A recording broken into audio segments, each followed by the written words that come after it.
Everyone refused to save the abandoned paralyzed woman except this carpenter. Before we dive into the story, don't forget to like the video and tell us in the comments where you were watching from. The heat had started early. By mid-morning, the sky had turned a washed-out blue, dry and colorless, and the dust was lifting in small gusts that stung the skin. Nothing green had grown here in months. The land stretched flat and unforgiving just outside the last row of buildings that made up the edge of the town. Out past the broken fence lines and empty troughs sat what barely counted as a camp. Half a canvas tent, sagging and dirty, with one corner torn loose and flapping. Inside, Miriam Dane lay still. Her body had been cramping since sunrise. She hadn't eaten in 2 days.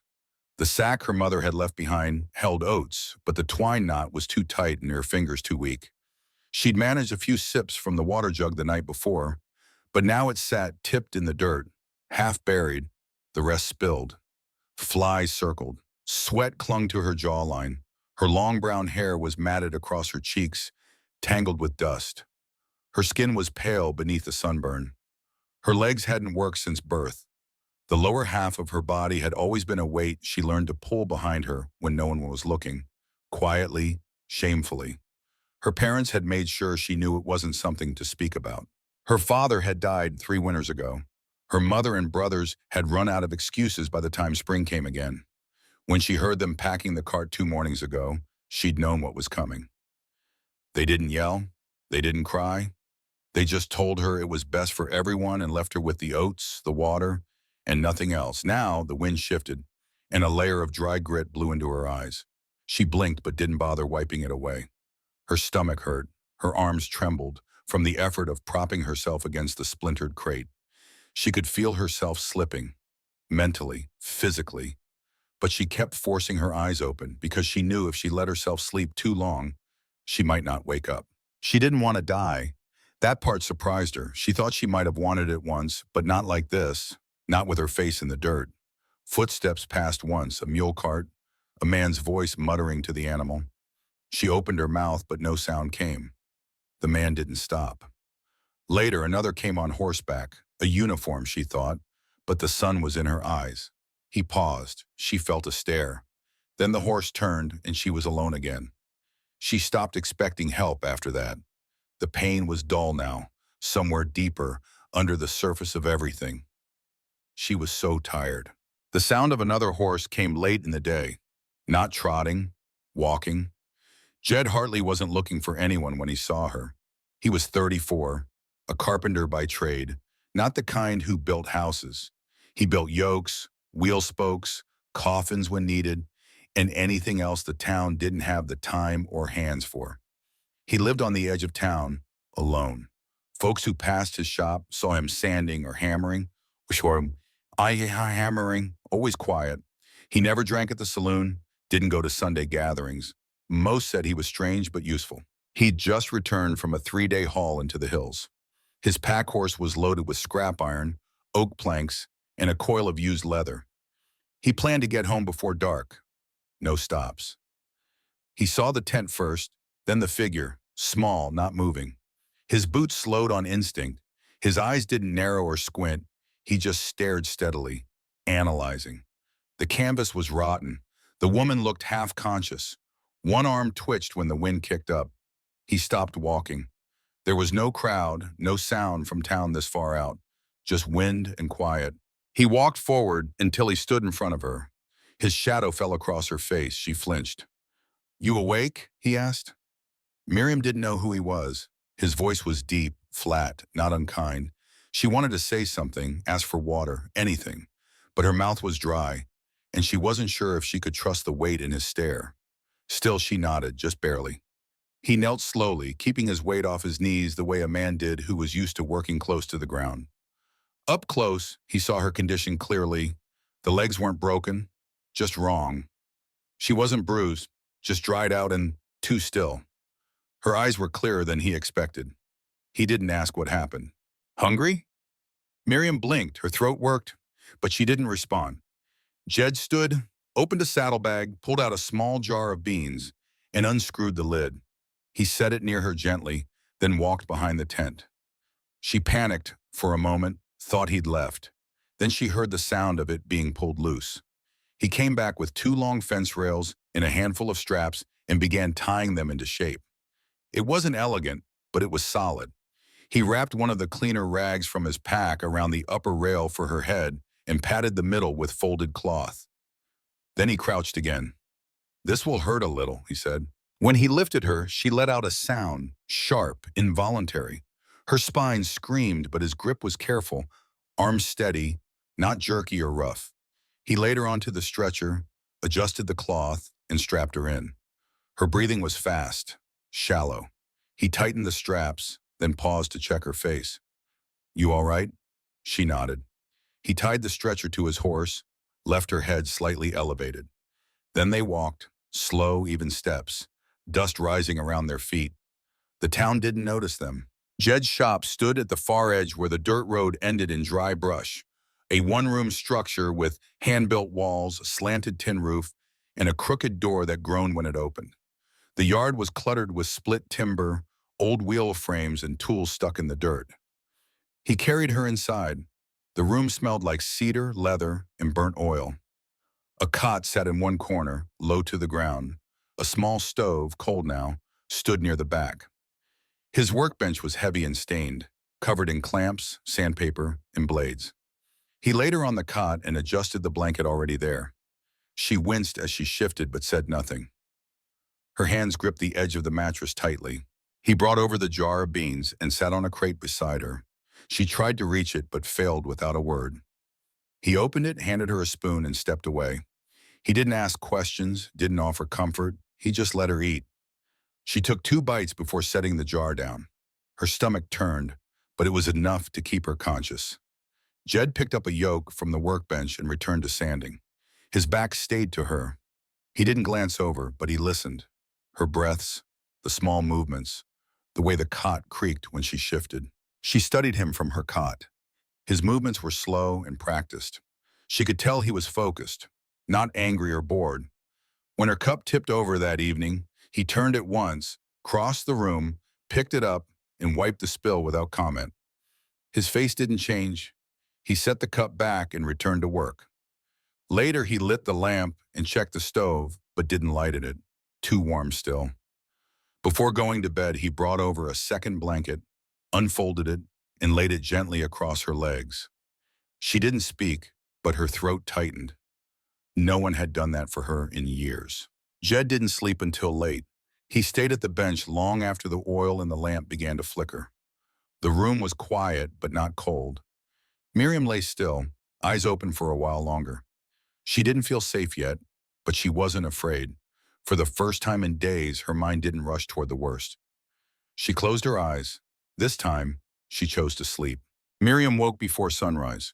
For a moment, she wasn't sure where she was. The cot beneath her felt too even, the room too still. It smelled like wood and iron, foreign but not threatening. Her fingers closed around the edge of the blanket tucked over her legs. The last thing she remembered clearly was the sound of sanding, then the warm weight of the blanket being placed gently over her. Not thrown, not dropped, placed. She turned her head. Jed was asleep across the room, slumped in a wooden chair beside his workbench, arms crossed over his chest, chin tucked low. He hadn't bothered with the cot. His boots were still on. A lamp, now extinguished, sat beside a coil of twine and a chisel. Sawdust clung to his shirt sleeves. His chest rose and fell in the slow rhythm of a man too tired to dream.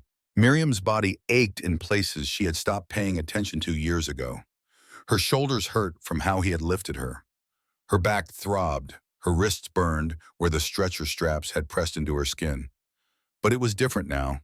This was recovery pain, not the pain of being left. She looked around. The workshop was small but neat. Handcrafted shelves lined the walls, holding tools, jars of nails, wood glue, and folded cloth. There was a small stove near the corner, still cold. A narrow table with 2 mismatched chairs stood under the single window. The glass fogged slightly from the morning chill. The place looked lived in, not decorated, built for one, not two. And yet, here she was. She didn't move much. Her body wouldn't let her. But she shifted enough to reach the water tin from last night. Her fingers closed around it. He'd placed it close on purpose. She drank slowly. Jed stirred later, rubbing his face, standing with a grunt, and stretching his back until his shoulders popped. Then he walked to the stove and got to work without a word. She watched. He pulled a small whack of ground cornmeal from a crate, poured some into a bowl, added water, stirred with his finger, and scooped it onto a hot skillet after lighting the flame. The scent of toasting corn filled the room. Only then did he speak. "Fire bother you?" "No," she said quietly. He nodded once and went back to cooking. Miriam hadn't spoken more than a handful of words in the past 3 days. Her voice was raw, soft, like it hadn't been used in years. She hadn't needed to speak. Most folks never asked her anything worth answering. Jed cooked until the bread flattened and browned. He made 2 small rounds, tore one in half, placed both halves and a whole one on a wooden plate, and set it beside her with no ceremony. She looked at it for a long moment before lifting her eyes to him. "You live here?" she asked. "Yeah," he said, "alone since I was 24. She wanted to ask more. Why 24? Where was his family? But she didn't. She nodded once and picked up the bread. It was rough but warm. She ate slowly. He didn't watch her eat. He returned to the workbench, picked up a thin leather strap, and began threading it through a half-finished yolk. She finished the bread. Her fingers were sticky from the heat and cornmeal. "Why'd you take me?" she asked. Jed didn't look up. "You needed help." "That's simple." "Yeah." She watched him for another few seconds, then leaned back and let her head rest on the cot frame. The corner of the room where she lay was warmer now, sunlight creeping in through the window. It touched the floor near her cot, lit the edge of the blanket. "I'm not much use," she muttered. He paused his threading, then resumed. "I don't need use," he said. That shut her up. It wasn't a harsh tone, it was just final. No man had ever said that to her. Her whole life had been defined by being useful or not. Whether she could carry water, sew fast enough, stay quiet. When she couldn't, they found ways to make her feel like less. Jed walked to the corner cabinet, opened it, and pulled out a faded dress. He placed it on the cot near her feet. It was plain, light brown, stitched by hand, clearly mended in places. "Not sure what you had," he said. "This might do better for now."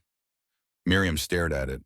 Her old dress was still on her, sweat-stained, torn at the hem, filthy. She hadn't even noticed how bad it had become.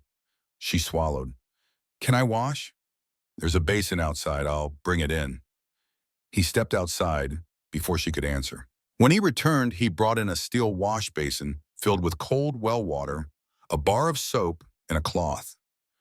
He placed them on the low table beside the cot, then walked back to the bench and sat with his back turned. "I'll stay out of the way," he said. Miriam didn't move for a long while. The privacy was unexpected. No gawking, no questions, just space. She reached for the basin slowly, bracing herself against the cot rail. It took a long time. Her arms didn't work the way they used to. The pain from days without water made even lifting her elbow a task. But she managed. She scrubbed slowly, face, arms, neck, hands. She didn't change the dress, not yet, but she cleaned what she could. The soap smelled like pine. Jed didn't look once. When she finished, she said, "Done." He stood, carried the basin out, then came back and opened the door wider for air. The day was warming. She watched him as he returned to his tools. "You don't ask questions," she said. He looked up. "You want me to?" "No." He nodded. "All right then." That silence, strange as it was, gave her something she didn't recognize at first. Room to breathe. Later that afternoon, Jed brought her a short stack of folded rags and a leather scrap. He didn't explain, just set them on her lap. She looked at them, then back at him. "You sew?" he asked. "Used to." He nodded once, then gestured to the leather strip. "Can you use your hands? You can help me stitch grips. If not, no trouble." Her fingers moved across the worn leather. Slow, unsure, but they remembered. She began to stitch, quiet, bent over the fabric like it was the only thing left that made sense. Jed went back to sanding the wagon yoke. No one came to the shop that day. No visitors, no neighbors, just the sound of tools, the weight of silence. and a new rhythm beginning. By evening, Miriam had stitched half the grip. Her hands hurt, her arms shook, but something in her chest had shifted. She wasn't just lying still anymore. And when Jed placed a small wooden box beside her cot before bed, filled with more scraps, neatly arranged, she understood what it meant. He wasn't just helping her survive, he was making space for her to stay. The third morning came cooler, with a thin haze across the window and the smell of damp wood in the air. Jed had risen before dawn. Miriam heard him moving outside, the door creaking shut behind him, just as the horizon started to glow. She didn't panic this time. He'd left the water within reach and an extra blanket over her legs. That small preparation told her he'd be back. She sat up slowly, hands gripping the cot's frame to shift her body into position. Her arms were sore, her shoulders tight from the unfamiliar work of sewing the day before. But it was a good ache, a kind she hadn't felt in years, earned, not inflicted. The wooden box Jed had left was still beside her, filled now with new leather scraps and 3 fresh spools of thread. He'd organized them by size. That detail sat with her longer than expected. An hour passed before she heard the horse again. Jed came in quietly, carrying a bucket of water in one hand and a canvas sack in the other. His boots tracked in fresh mud. Without a word, he set the sack on the table and poured water into a clean basin by the stove. "You sleep all right?" he asked, not turning toward her yet. "I think so," she said. "You hungry?" She nodded. He pulled out a small wheel of hard cheese, 2 eggs, and a square of bread that looked like it had been wrapped in cloth since yesterday. He cooked simply, with a practiced rhythm. Heat the skillet, crack the eggs, slice the cheese, toast the bread over an open flame. The room warmed with the scent. Miriam didn't realize how much she missed the smell of food cooked with intention, not just to feed, but to care. He placed a plate on the table closest to her cot and handed her a fork. "You ever cook?" he asked. She hesitated. "Before, I couldn't move much. A little, mostly watched." He nodded. "You want? I'll show you how to handle a pan with one hand." "Not now. When you're up to it." She didn't answer, but the idea stayed in her head. Jed sat across the room, chewing his own meal slowly, elbows on his knees, lost in thought. His eyes weren't vacant, but distant. She studied him in the quiet, the lines along his jaw, the calluses on his knuckles, the small scar on his left forearm, old but deep.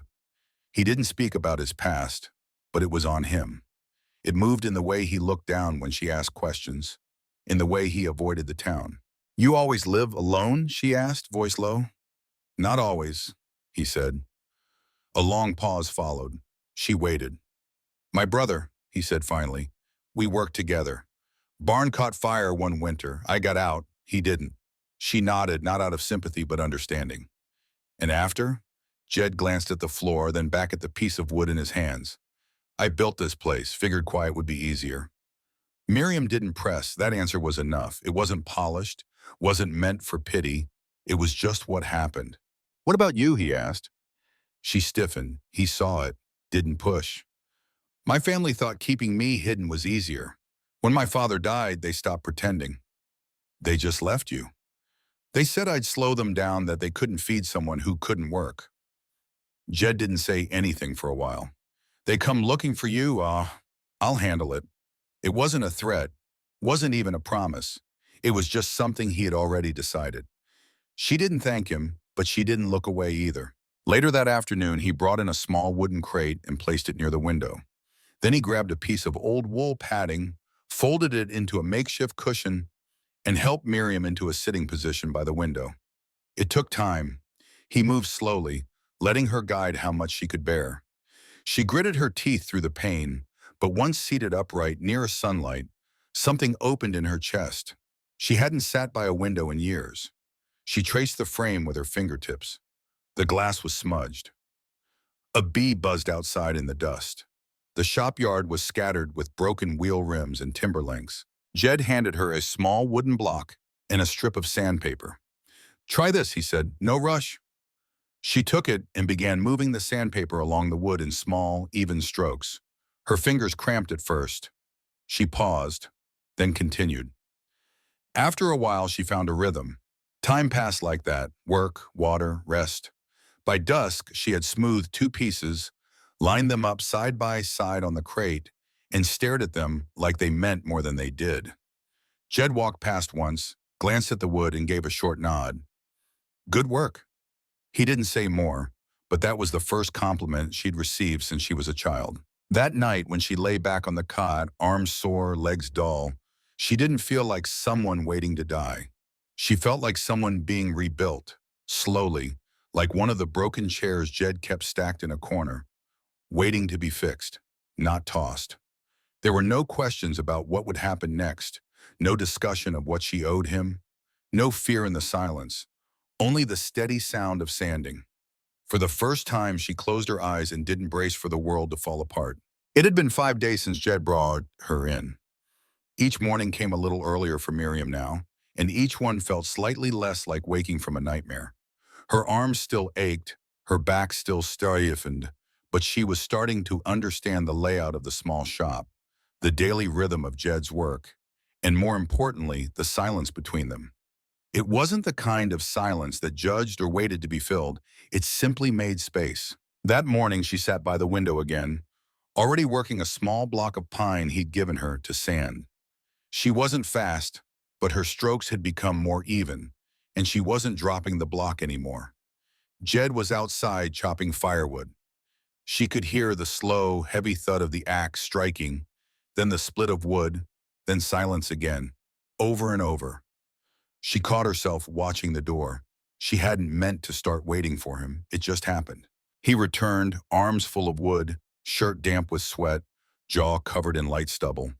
He glanced at the pieces she'd sanded and gave a faint nod before stacking the logs by the stove. "You getting better with the pressure," he said. "Hands don't shake as much," she replied. "You get tired, say so." "I'm fine." He poured water into a small pot and set it over the flame. "You're not here to prove anything." She looked down. "Aren't I?" He didn't answer. She didn't expect him to. Jed turned to prepare their breakfast, and while the fire crackled behind him, she asked quietly, "How come nobody comes here?" He didn't look up from slicing the bread. "I keep it that way." "Why?" "Used to fix tools for the town, stopped after a while. Didn't like how folks talked, how they think being alone means something's wrong with you, or was something to take advantage of." He poured water into 2 mugs. "I don't like noise. I don't like people showing up unless they knock." She nodded slowly. "You don't talk much either," he said. "Didn't have anyone to talk to for years," she replied. "Got used to thinking instead." "Good habit." He handed her the mug. Miriam held it with both hands, letting the warmth soak through. Her fingers had more strength today. It surprised her. After breakfast, Jed returned to a chair leg he'd been shaping the night before. She watched him as she worked, his hands precise, movements slow and patient. It made her wonder if he was always like this or if something had changed him along the way. "You ever think about leaving here?" she asked suddenly. He looked up, caught off guard. "Leaving this town, the shop, all of it?" "No." "Why not?" "Because I built this. It's the one thing that didn't leave me." She went quiet. That answer stayed in her mind longer than she wanted it to. Later, after midday, Jed stepped outside to fetch another load from the scrap pile near the back shed. Miriam used that moment to shift herself slightly toward the crate of fabric he had left by the stove. She was learning to move more now, using her arms to pivot, her hips to guide. Her legs still hung useless, but the rest of her had started to wake up. She reached the crate, pulled out a cloth she'd seen before, a soft beige square with thin stitching on the edges. It was a woman's handkerchief, someone else's work, someone careful. She studied it for a long moment, then tucked it back in and returned to her spot before Jed re-entered. That evening, he brought in an unfamiliar box and placed it beside her cot. He said nothing. When she opened it, she stared. It was a seat base, 4 carved wheel mounts, a cutout section in the middle, leather straps coiled inside, half-shaped handles, crude but thoughtful. She looked up at him, eyes sharp. "You're building me a chair." "I figure it's time." Her throat tightened. "Why?" she asked, even though she already knew. He shrugged. "You need to move. I've got parts." "Is that all?" He met her eyes then. "No." Silence fell again. She reached into the box and touched the handle frame. You don't think it's too much for you? She hesitated, then nodded. He stepped closer. It's not charity, Miriam. You belong here now. If you want to stay, this is part of it. She looked away, not because she was ashamed, but because it was the first time someone had spoken to her like she mattered in the long term, and it made her want to cry. But she didn't. Instead, she placed her hand over the wood and said, "Then I'll help finish it." He nodded. Before bed, as Jed stepped outside to pour out wash water, she stared at the dim lamp on the wall and asked herself something she hadn't let herself before. Would she ever want to leave? For the first time since she was a girl, the answer wasn't automatic. For the first time, it was a quiet, careful no. And when Jed returned and asked if she was warm enough, and she nodded and he said, "All right," before sitting down to finish sanding the armrest of the wheelchair. Something between them shifted, not with words, not with a touch, but with a sense that they had both decided to stay. The shop felt different after that night, not louder, not fuller, just more alive. Jed continued working on the wheelchair by lantern light. He didn't rush the job, and he didn't explain every part of it. He just showed her what he was doing. Miriam, now pulling her weight in small but steady ways, stitched leather padding for the armrests, smoothed the slats that would hold her back upright, and began to see the shape of something she never thought would exist for her. Mobility. It wasn't about comfort, it was about control. By the third morning since he'd begun building the chair, the wheels were ready to be mounted. Jed had repurposed two iron-rimmed cartwheels, sanded, oiled, and bolted to a new axle system he'd carved himself. He brought the frame over to her cot and said nothing, just lowered it down so she could run her fingers over the base. She didn't smile, not outwardly, but something in her posture changed. "How soon till it's finished?" she asked. "Couple more days. Will it roll on dirt? Good enough to get you out past the door?" "Might rattle a bit." "I can live with that." Jed gave a short nod and returned to the bench. That day, for the first time since her arrival, he left her alone for a stretch. Just after lunch, he saddled up and said, "Need to go into town. You're right here." Miriam blinked. "Kid, you're leaving me?" He shrugged. "Just for a while, I'll bolt the door. You'll be safe." She swallowed, unsure why the thought made her nervous. What if someone comes? Who? That question sat heavy for a moment. She had no answer. He added, "Nobody comes out this way. If they do, don't open the door, not even for knocking." She gave a small nod. Before leaving, he moved the water basin closer, put a tin cup beside her, and adjusted the blanket around her legs. She said nothing, but her eyes followed him all the way out. When the door clicked shut behind him, the silence was sharp. Miriam sat still for a long time, listening.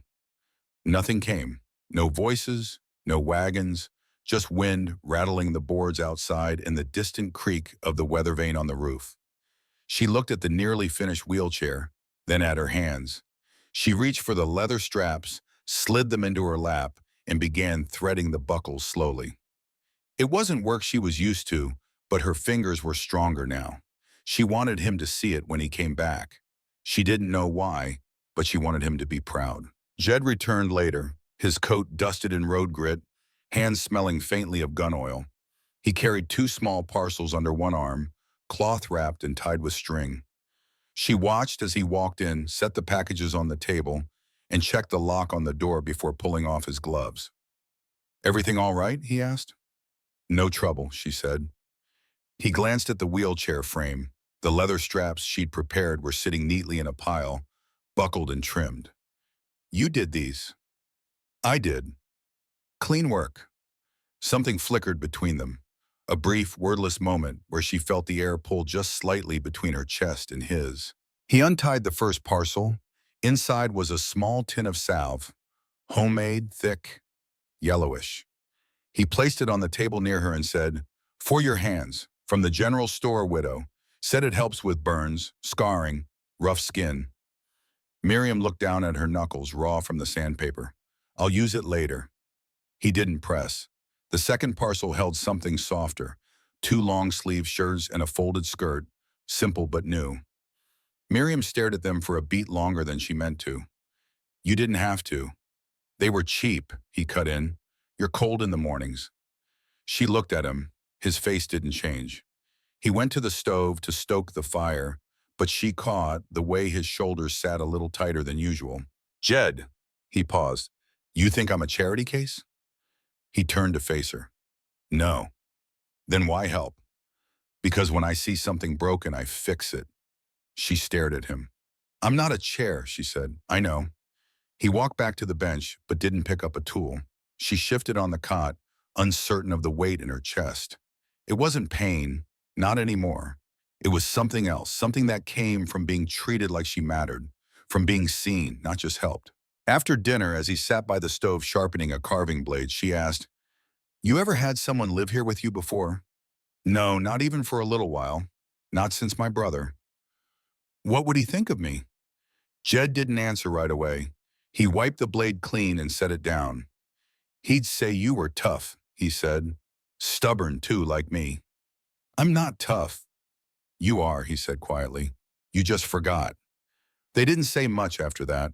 The fire burned low, and outside the wind started to rise.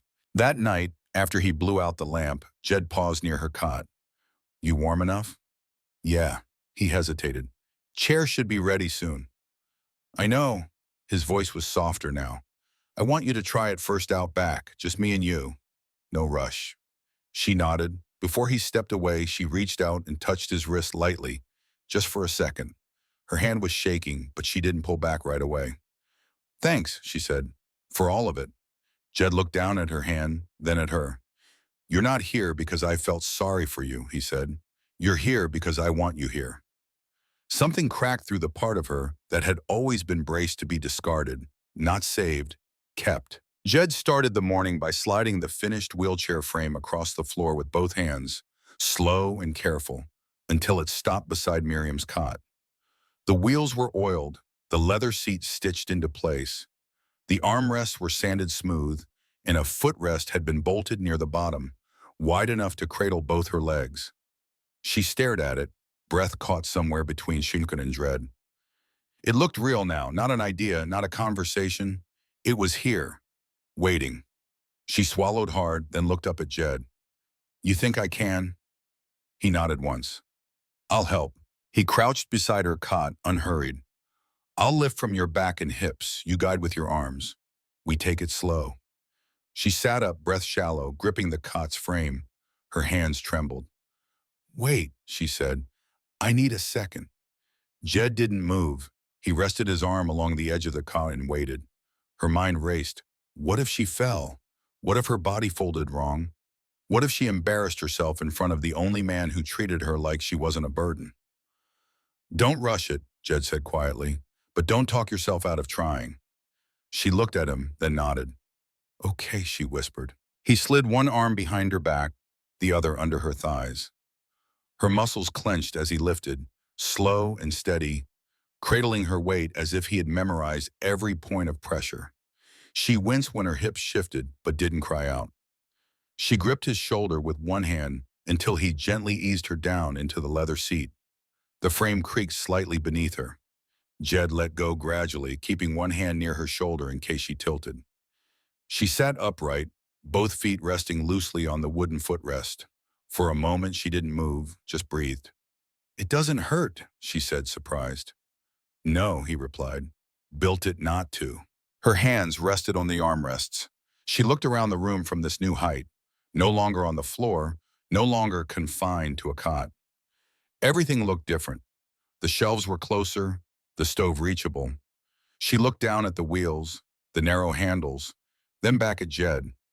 Out back when you were ready. They took the rear door. Jed opened it wide, wheeled her down the sloped ramp he'd built earlier that week, and guided her slowly into the backyard. The ground was packed dirt, a little uneven, but solid. There were scraps, a few potted herbs, and a shed leaning slightly to one side. The sun was still low, not too harsh yet. Wind moved gently across the open space. Jed stepped back, rested his hands on his hips. Try it. Miriam stared at the wheels. Her palms were slick. She wiped them on her dress, then placed them on the outer rims and pushed slowly, uneven at first, then again. The chair rolled, not fast, not far, but it moved. She laughed, sudden, sharp, surprised at herself. She did it again, turning slightly to the left, then straight. The sensation was strange, but it wasn't fear. It was motion, control, independence. Jed didn't smile, but he watched her with something different in his eyes. Something Sanyon. Suppose she looked at him. I thought it'd feel worse, like being tied to something. He stepped beside her. You're not tied to anything. It's yours. Go where you want. She paused. Even if that means away from here? His jaw worked. Then he said, if that's what you want. She shook her head. It's not. He nodded. For the next hour, she practiced turns, starts, stops. Jed cleared rocks from the path, showed her how to angle the wheels over shallow ruts. When she grew tired, he walked behind and pushed her in quiet circles, never speaking unless she asked something. By the time they went back inside, her arms were shaking with effort. That night, she sat at the table with him for the first time. No cot, no crate. He made stew, simple root vegetables and dried beef, and poured it into 2 clay bowls. He sat across from her without comment, eating slowly, occasionally glancing up to check her grip on the spoon. She was slower than him, sloppier, but she didn't spill anything. Halfway through the meal, she said, I used to sit at a table like this. Once my father let me, back before he got too proud. When I was small enough, he'd carry me to the table, set me down beside my brothers. Jed sipped his stew. Then he said I needed to eat alone because I couldn't serve myself. Said I was distracting, weak. Jed didn't reply, but he didn't look away.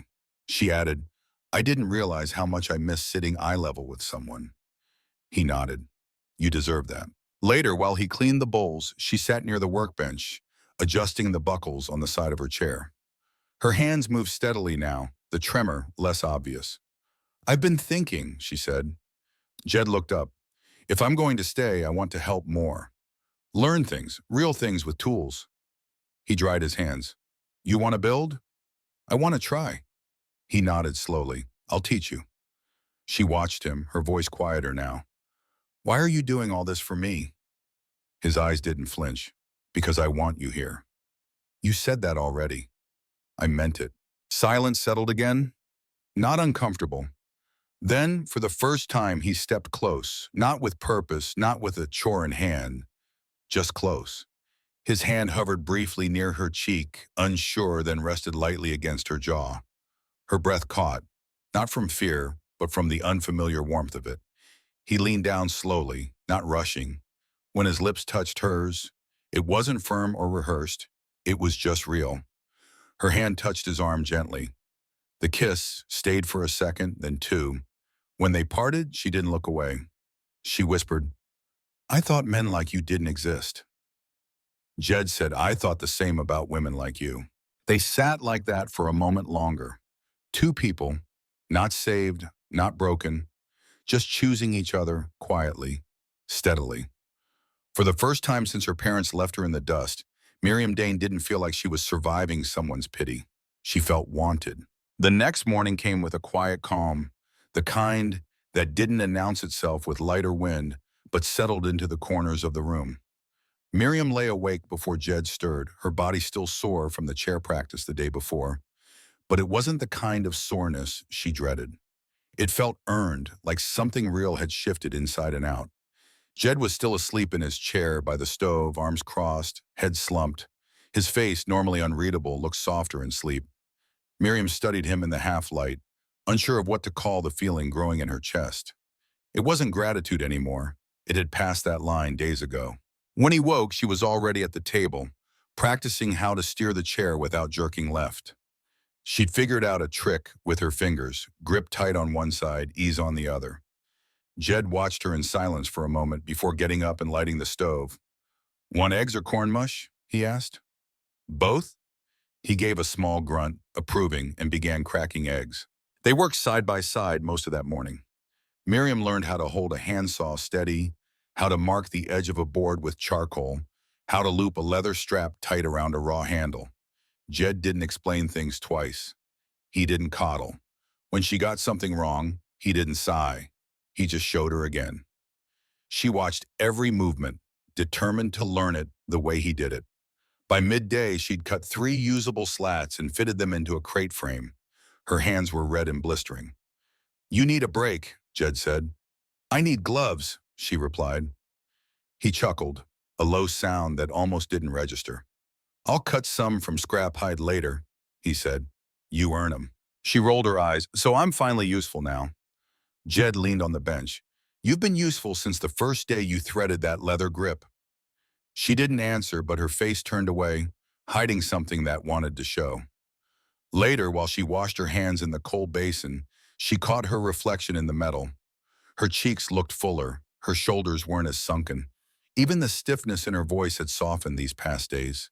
She didn't recognize the woman staring back, and she didn't hate it. They ate dinner on the porch that evening. Jed had dragged out 2 chairs, one wooden, the other her own, with a short plank wedged under the left wheel to stop it from rolling downhill. They sat quietly, watching the dust roll down from the hills. A hawk circled above. Far off, a coyote barked once and stopped. Jed leaned back.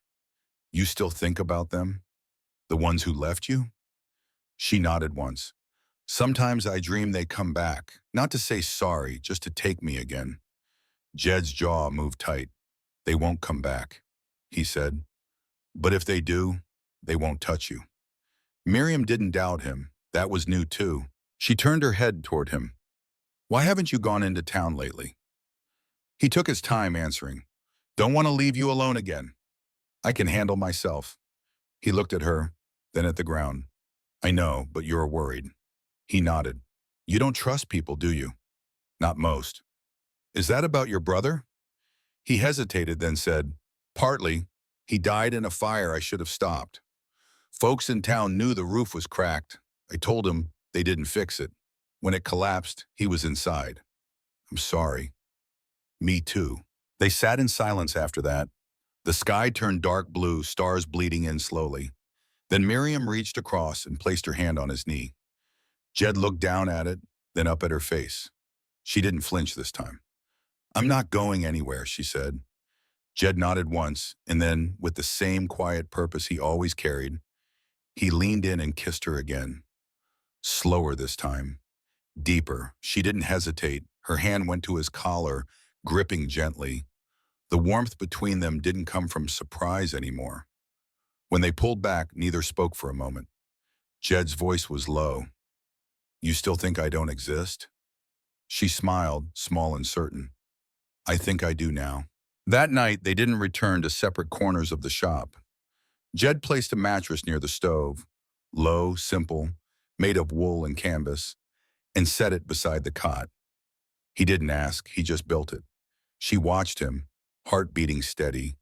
She wheeled closer, placed her hand on his. He met her eyes. "I want to stay close tonight," she said. "Not for safety, for me." He didn't answer with words. He just took her hand and helped her settle beside him, slow and careful, the way he did everything, with respect, not urgency. When she laid her head against his shoulder, he rested his cheek against her hair. There was no ceremony, no promises spoken, but the space between them was gone. Jed woke before the sun, like always, but this time he didn't move or scared right away. Miriam lay against him, breathing steady, her hand resting loosely over his chest. Her hair was spread across his shoulder, her legs curled awkwardly beside her. She still hadn't figured out how to sleep comfortably on her side, but she was trying. And she hadn't asked for help. She didn't need to. He watched her for a long while before quietly sliding out from under the blanket. He didn't want to wake her, not yet. She needed rest. Her arms had trembled from overwork the day before, and he'd noticed the red patch forming on her left palm where the wheel rim had rubbed too raw. He stoked the stove silently, then stepped out back, letting the door close with barely a click. The air was cold. His boots left prints in the morning dust. He gathered what little firewood was left and made a note in his mind.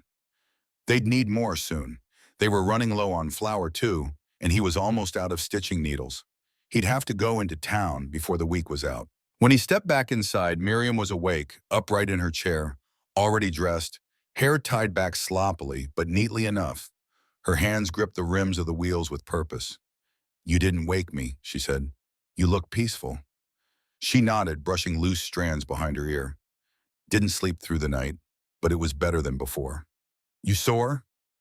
"A little. Palms." She nodded again. He reached for the tin of salve, opened it, and knelt beside her chair. She didn't flinch when he took her hand.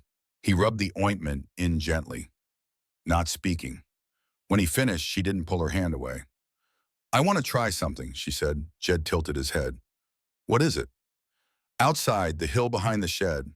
I want to see if I can get to the top." He looked toward the back window. The hill wasn't steep, but the ground was loose, uneven patches of gravel, dry grass, soft dirt near the ridge. It wasn't the kind of terrain made for wheels, but it wasn't impossible either. "You're sure?" "Yes." He studied her face. Her voice was calm, clear. "Then let's go." They left after breakfast. Jed packed a canteen, tied it to the back of her chair, and followed behind her in silence. She pushed herself forward steadily, pacing her arms, breathing through the effort. Her wheels snagged on stones more than once, and each time she stopped, adjusted, and moved again. Not once did she ask for help. At the halfway point, her shoulders were shaking. "You want to stop?" Jed asked. "No," she said. He said nothing else, just walked beside her in case she tipped. But she didn't. She reached the top later. From up there, the land stretched wide.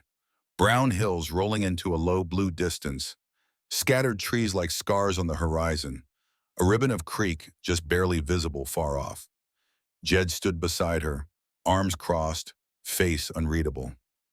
Miriam breathed hard, chest rising and falling. Her hair clung to her neck with sweat. "I didn't think I could," she said. "I did." She turned to him. "Why?" "Because you keep showing me you can." He didn't reach out, didn't touch her. He just stood beside her like she was his equal, like she wasn't broken, like she never had been. They stayed there a while. Then Miriam broke the silence. "When you came back with those parcels that day, food, shirts, salve, I saw your holster was gone."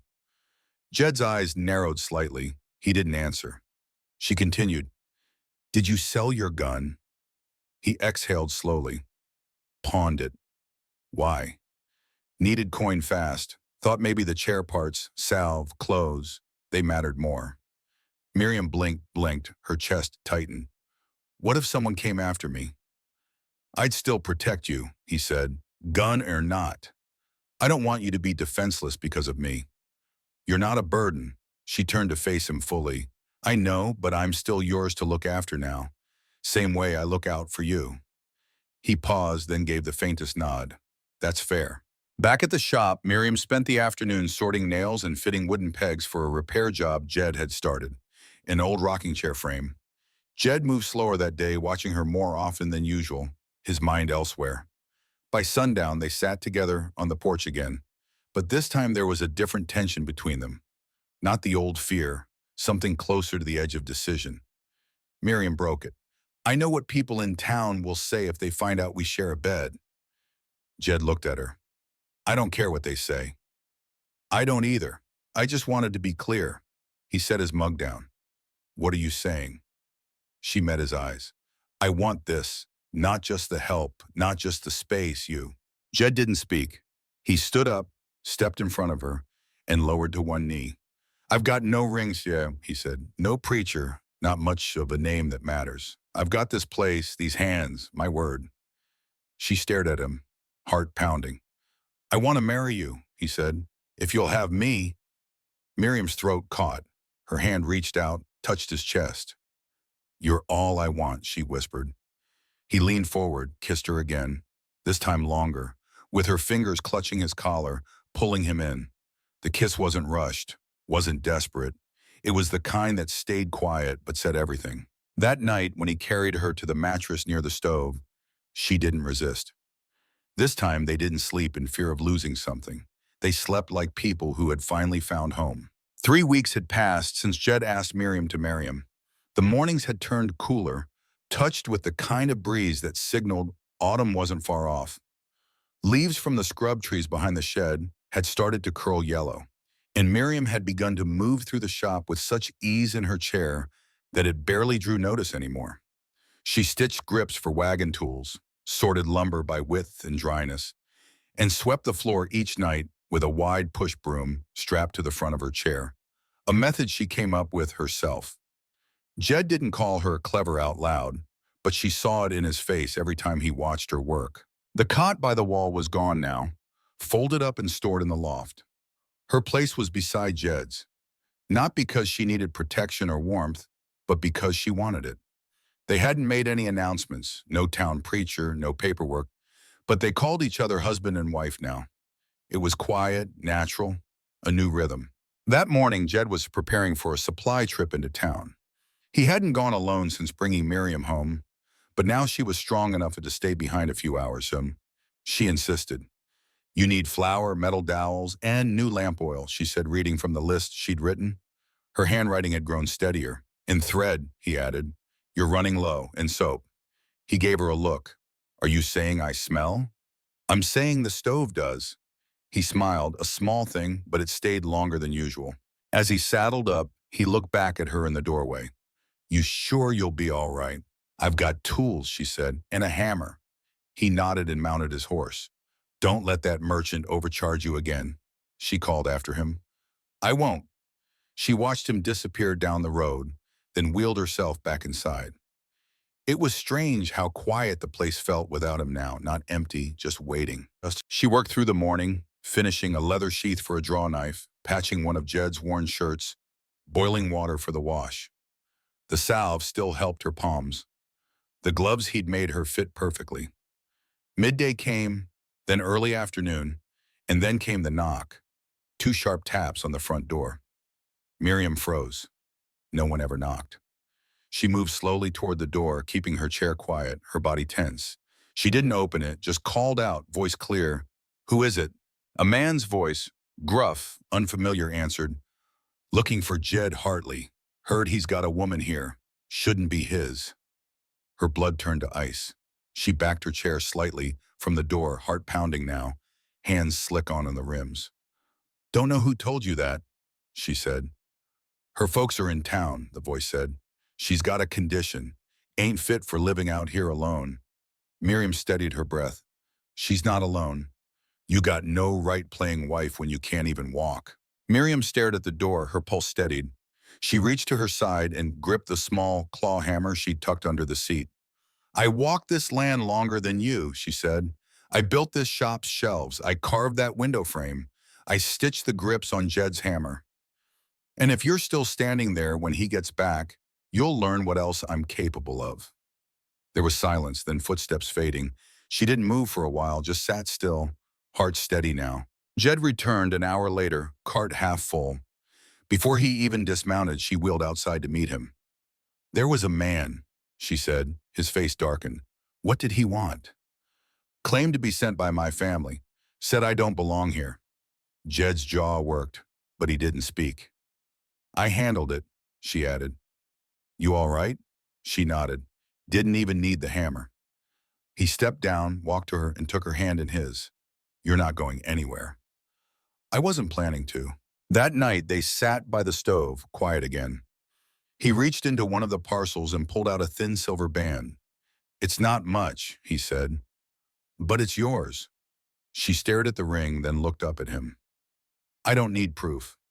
I do. He slid it onto her finger. It fit. She didn't cry, but her hand shook slightly as she brought it to her chest. I want to start building something new, he said. Like what? A room out back. Bigger windows, more light. For what? For our child, he said softly. Miriam's eyes met his. I haven't told you yet. You didn't have to. She laughed, then covered her mouth. They didn't say anything else for a while. The stove crackled softly. Outside, the wind picked up. It was colder now.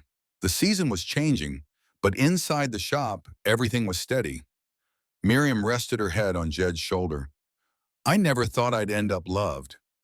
You didn't end up here, he said. You earned it. And that was the truth. In a place where people left each other behind, they had stayed. In a town that turned its back on both of them, They had built something that worked. Slow, quiet, imperfect, but strong. And they weren't alone anymore. The story of Jed and Miriam delivers a heart-wrenching lesson. True worth is not defined by what others discard, but by the courage to rebuild and the choice to see value where others see none. Miriam, abandoned and paralyzed, is left to die, deemed useless by her family and ignored by passers-by. Yet Jed, a solitary carpenter shaped by his own losses, sees not a burden but a person deserving of dignity. His quiet acts, building her a wheelchair, teaching her to work, giving her a home, show that love and belonging grow from respect and shared effort, not pity. Miriam's transformation from surviving to thriving reflects the power of being seen and believed in, even when you've forgotten how to believe in yourself. Their bond, forged in silence and strengthened by choice, teaches us to look beyond society's judgments, to offer help without expectation, and to build lives with those who stay, no matter how broken the world deems them. This story aches with the beauty of human resilience, urging us to find strength in our own scars and to extend a hand to those left behind. What resonates with you in Jed and Miriam's journey? Have you ever found hope in an unexpected act of kindness? Share your reflections in the comments. We'd love to hear your story. If this tale stirred your heart, please subscribe and join our community for more stories that inspire and remind us of the power of connection. Let's keep this conversation alive.